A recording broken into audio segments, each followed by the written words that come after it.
ఉద్యోగ పెన్షన్లకు నమస్కారం. ఇంకా మన ఛానల్ని సబ్స్క్రైబ్ చేయనట్లయితే ఇప్పుడే చేసుకోగలరు. తద్వారా ఇలాంటి వీడియోస్ లేటెస్ట్ నోటిఫికేషన్ ద్వారా త్వరగా మీకు చేరుతాయి. Government of India, ministry of labour and employment, labour bureau నుంచి డిఏ సంబంధించిన రిపోర్ట్ అయితే ప్రెస్కి రిలీజ్ చేయడం జరిగింది.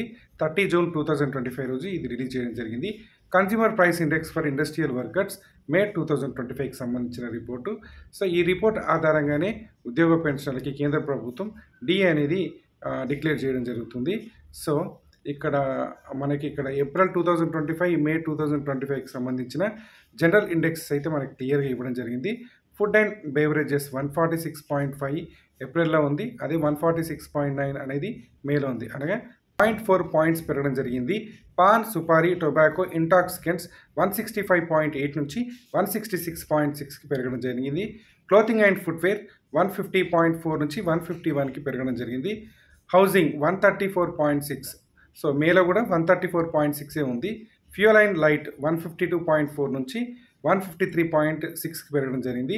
మిస్లేనియస్ 140.6 నుంచి 141.4కి పెరగడం జరిగింది. సో ఓవరాల్గా జనరల్ ఇండెక్స్ చూసినట్లయితే ఏప్రిల్లో 143.5 ఉంటే మేలో 144.0 అనేది ఉండడం జరిగింది. సో దీన్ని బేస్ చేసుకొని డిఏ ఎంత అనేది సెంట్రల్ గవర్నమెంట్ అయితే డిక్లేర్ చేయడం జరుగుతుంది. సో మోస్ట్ ప్రాబబ్లీ వస్తున్న వార్తల ప్రకారం చూసినట్లయితే డిఏ అనేది 3 to 4% పెరిగే అవకాశం ఉందనే సమాచారం అయితే వస్తుంది.